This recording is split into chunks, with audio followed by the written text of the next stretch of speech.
Good morning, happy Friday, and welcome to what is now the sixth season of Career Launch Live. I could not be more excited to have this very beautiful, wonderful, spectacular guest with me today, Shelley Tanner. We spend way too much time laughing together, so buckle up. This is going to be a fun episode. And today we are going to be talking about, I have a crazy idea, now what? Like, what do we do with these great ideas that we have at work as an employer? How do we collect these ideas? What do we do? And I don't think that there are two more appropriate people to be talking about having crazy ideas and knowing or not knowing what to do with them. So, Shelley, tell us a little bit about your wonderful self to get started, please. Hi, thank you so much. And first of all, I love the intro to the show. I'm a sucker for like epic things. So that was my sister. So shout out to Michaela Yeager. She changed her last name now. Michaela Yeager. Michaela, great job. I love that. So thank you for that awesome introduction. And I'm so pleased to be here. Catherine is one of the most wonderful people I've met. And yes, we spend a lot of time in the clouds, in the stars, dreaming, but also figuring out how to put those dreams into reality. So I spent 20 years as a CEO of a healthcare communications company called SonovaWorks that was acquired by WebMD in 2022. And I left to pursue my own crazy idea, which was solving the hiring issue in the workplace. Because I was completely obsessed with trying to solve it for the 20 years that I was running a different company. But yeah, so. And your solution is amazing, by the way. Do you feel like sharing just a little bit about it? Like, of course, yeah. So, gosh, I haven't really nailed the elevator pitch, but really what we're trying to do is combine one of America's favorite pastimes with the issue of hiring and how difficult it is. So they let you play a video game to submit your application and the information about yourself. That's it, video game.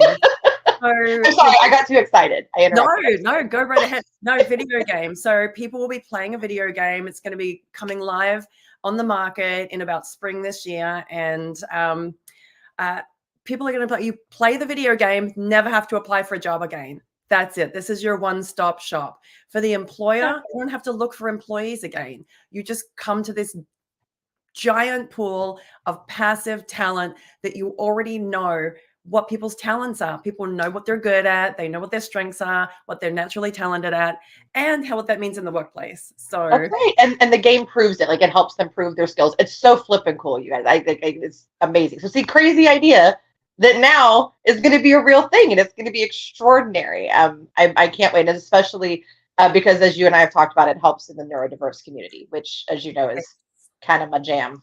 Yeah. So yeah, it's like it's a known fact that people on the autism spectrum are the most impacted by unemployment and underemployment. And for those of you following the labor market, you should also know that we have a huge labor shortage right now. Yet there are 85% of people who are neurodivergent on the autism spectrum who are either unemployed or underemployed. That's and right. then if you scratch just a little bit beneath the surface, you find out that many of these people that are sitting home in their basement playing video games or at home depressed on their couch, whatever it is that they're doing, isolating themselves, sitting home with these talents that they could be sharing, filling seats that are open and empty and waiting. Right. Or just being employed themselves anyway because they have talents to offer. Many, many people have wonderful talents. So building something to be able to extract people into the workplace that don't fit this current recruiting model that we have, which is based on a silly resume. It's idiocy. Yeah, resumes suck. We all know it. So when you have these wonderful ideas, because I invented a thing not as cool as yours, but I invented an HR tech. I've had all kinds of other crazy ideas. Some of them came to fruition, some of them did not. What do you do with that? Like, wait, because everybody has ideas at work, right? Like, something will happen and you're just like, man, like, something needs to be done about this. And maybe that's the first part of the idea. And then later you're like drinking your coffee or you're in the shower, you're eating your Hot Pocket, like whatever it is. I'm super into Hot Pockets again right now. And versatile. Yeah. they are. Yeah, they're super. Yeah, and you can take them everywhere. They're cooked anyway.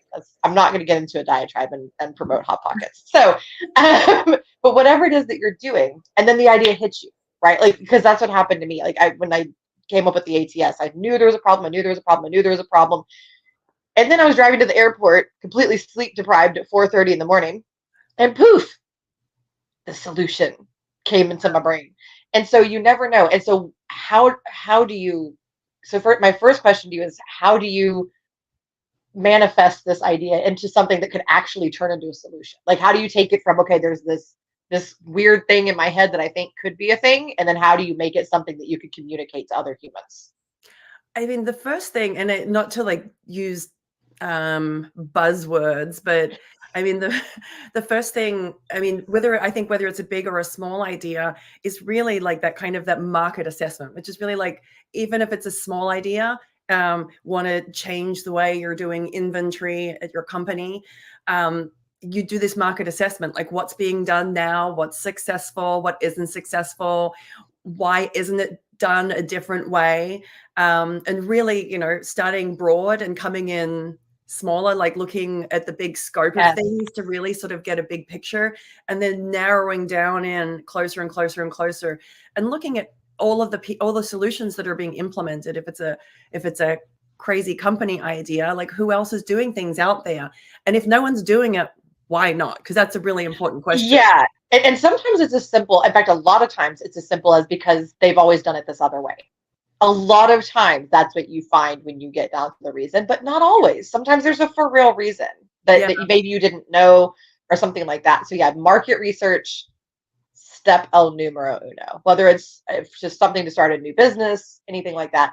When I'm going through that process, one of the first things I do, and I know this is like kind of bizarre that this is the first place that my head goes, but going to like the legalities of it. Is there a reason, like an actual reason that we cannot do this? And starting with legalities, then I go to the practicalities, like, okay, could this accidentally cause harm?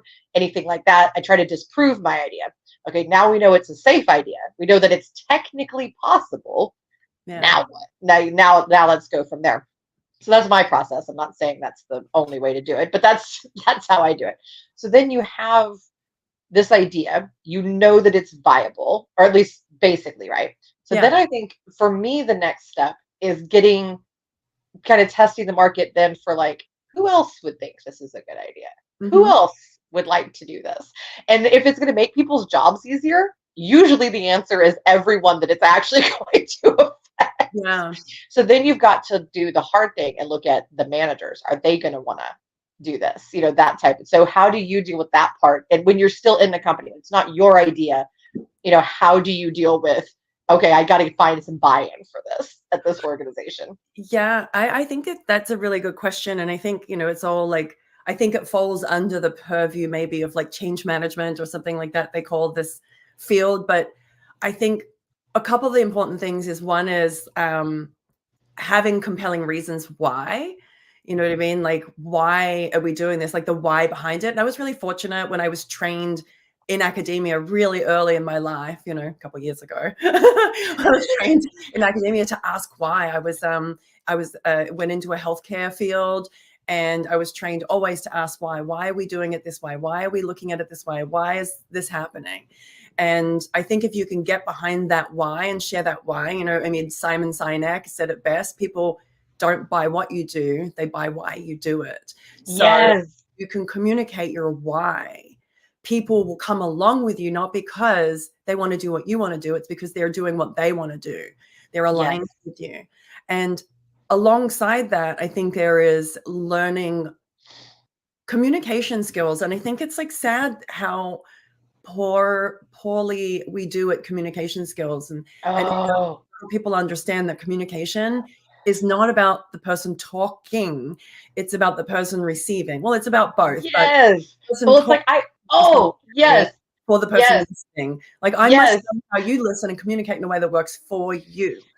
I mean, this is one of the places I think where neurodivergent folks, kind of lose out, because people don't understand communication in an effective manner. So Right. it's just really unfortunate that it's like, oh, well, you just can't understand me. So ... Well, that's just not how communication works for anyone. No, everybody's different. Yeah, your experience, and people don't realize that each experience you have changes how you're going to receive something.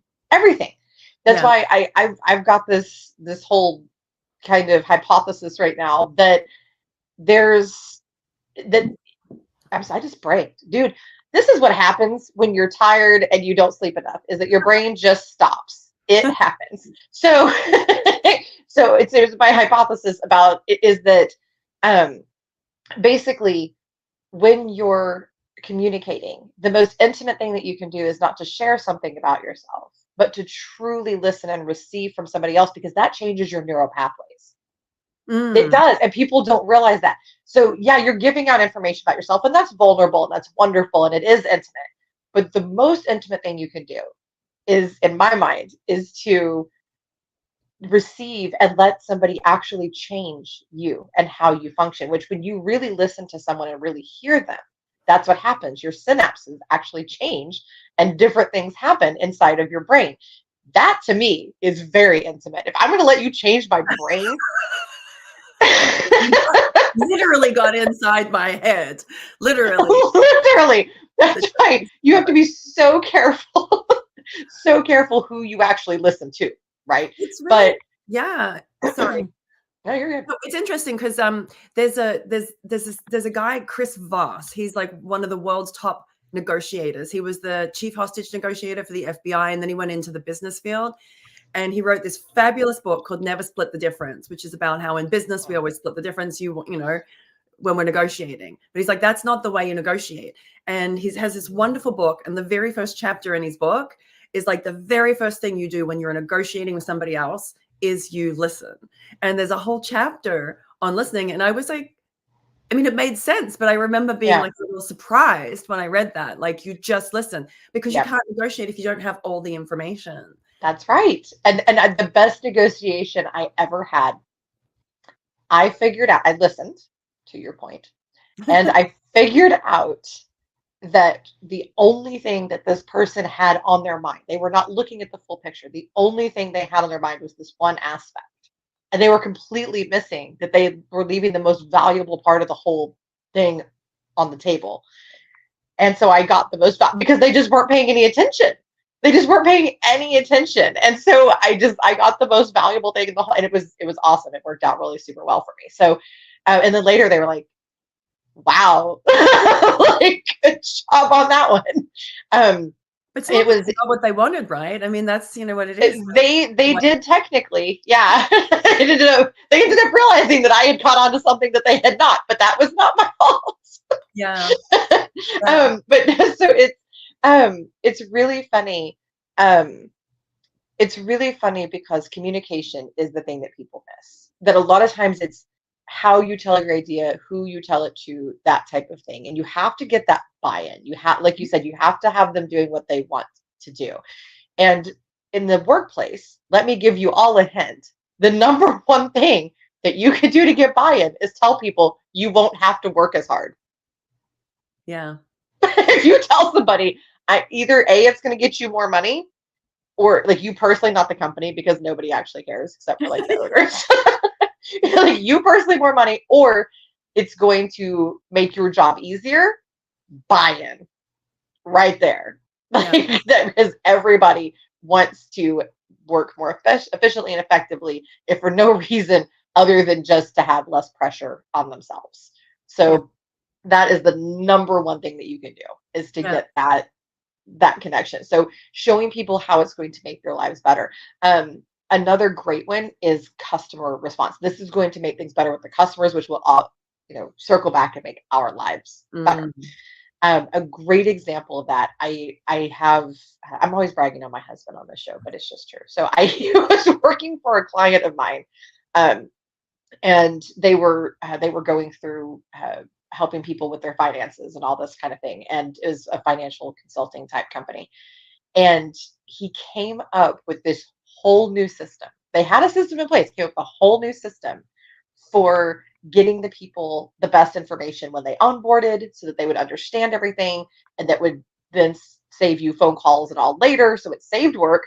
It made things better for the customers because they weren't upset because they actually understood what the heck was going on. And it had automatic reminders, so it stayed fresh in their mind. So it saved work. It saved problems, and it ultimately made the company more money because less people canceled out of confusion.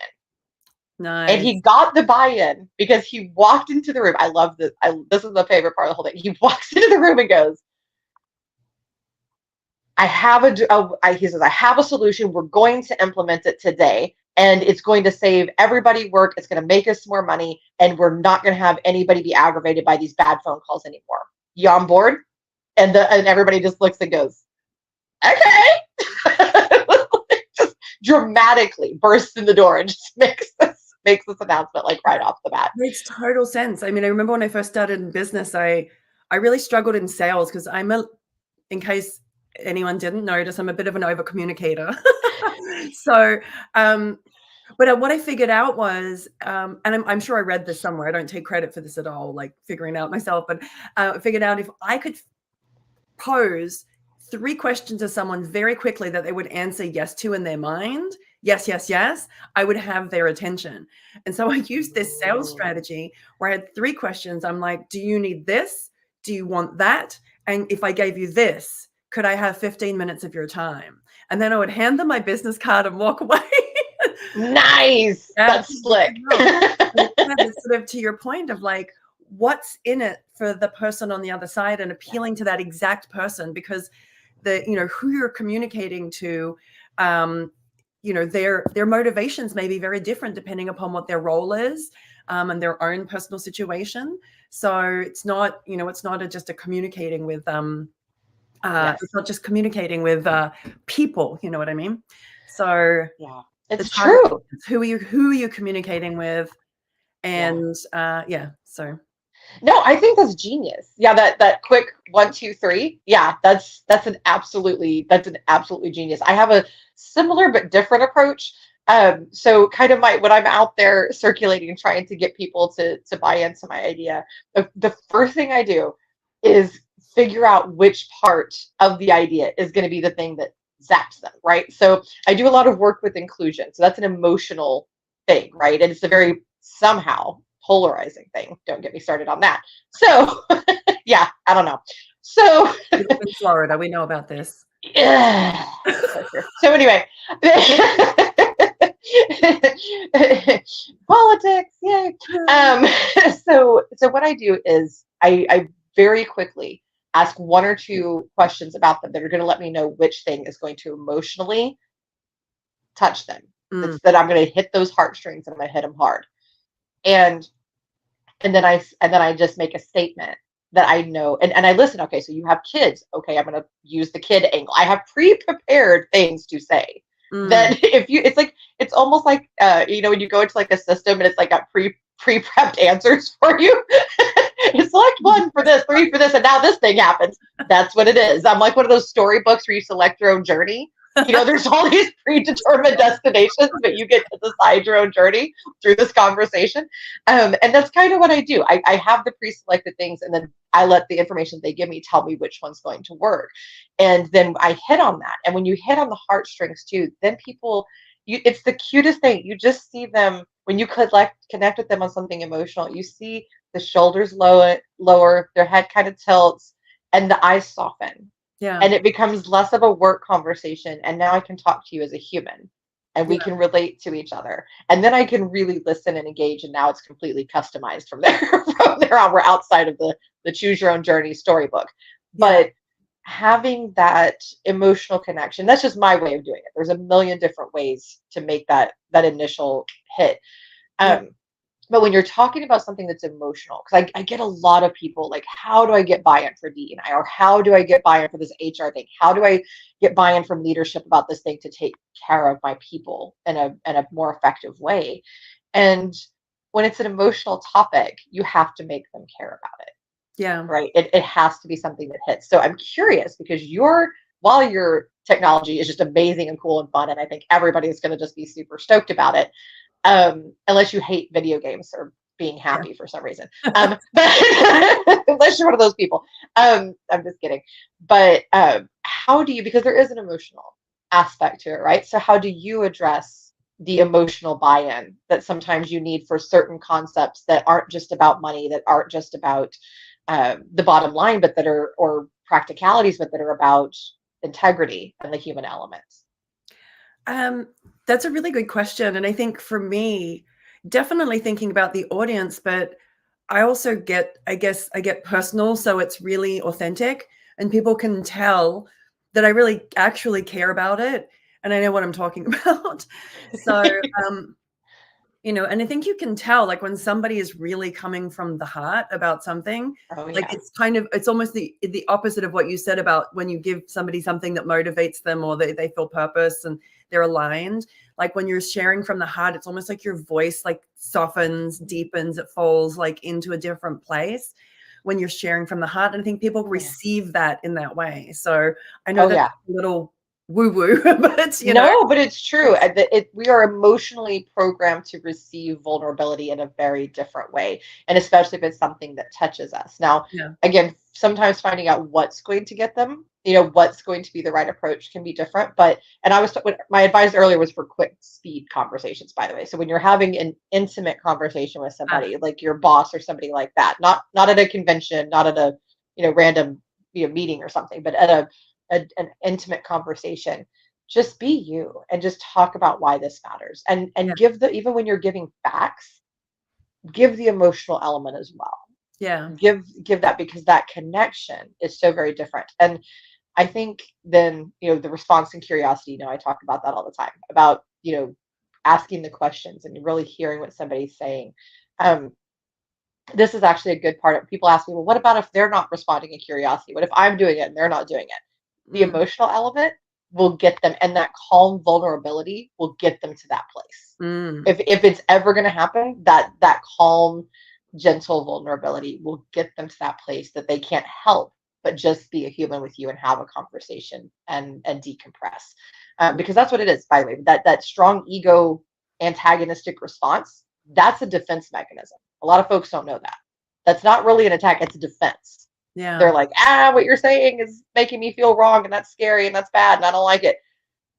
Okay, so let's decompress it. Let's tell your body that that's okay, that you're okay, you're not in danger, you are safe here. Oh Yeah. my God, are y'all hearing that? Every time I move, I pop and crack. I sound like I popcorn. heard that last one. Yeah. Good one. Oh no, I'm falling apart. But I do think the emotional and vulnerability is key to communicating a Mhm. new crazy idea, Yeah. right? Like here it is. I got up on stage once in Portugal by myself, brand new country, in front of thousands of people, and had to talk about the fact that I'd had a seizure that morning, because I was the only person getting up to present with notes because my brain just erased my whole thing, my whole speech. Um, and it's, that kind of vulnerability can be tough, and that was with strangers, just, but it went really well, and it went really well, and people connected to it, and so it can be scary, Mhm. you know, but I think it's so very important. I Yeah. really do. So now we have the ideas.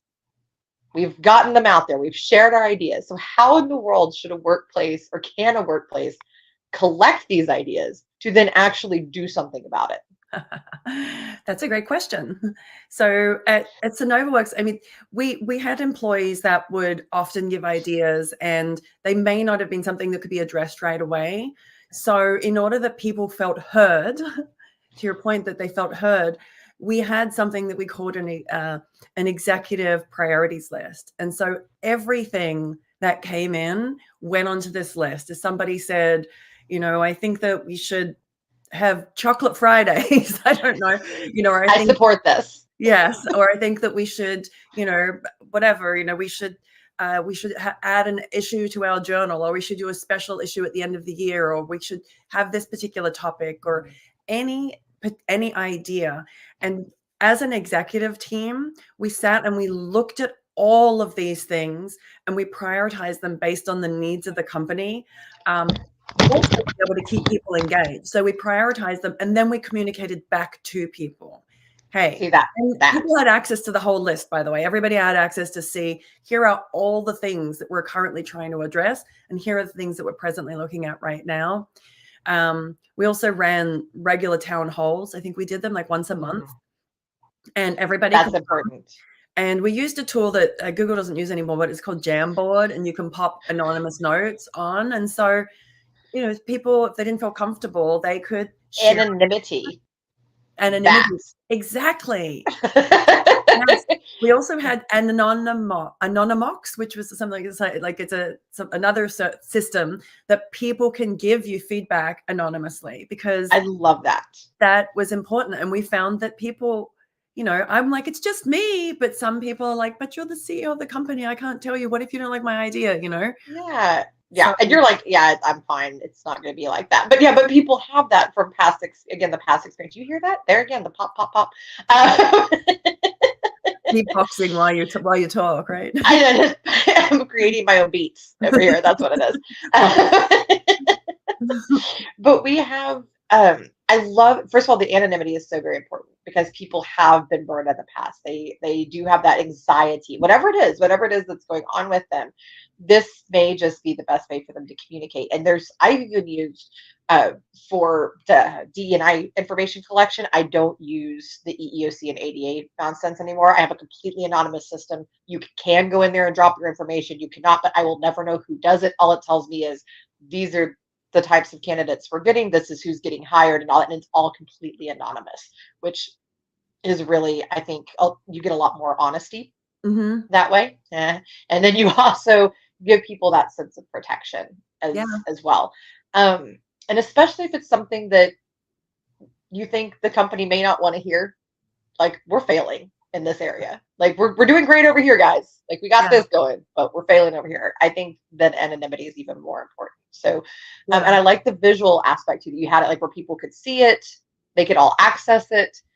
I've seen companies that have idea boards, like physical whiteboards. You walk up, you put an idea, and then it's physically there where people are looking at it. And it was somewhere very public. I mean, a couple of companies I've seen use it.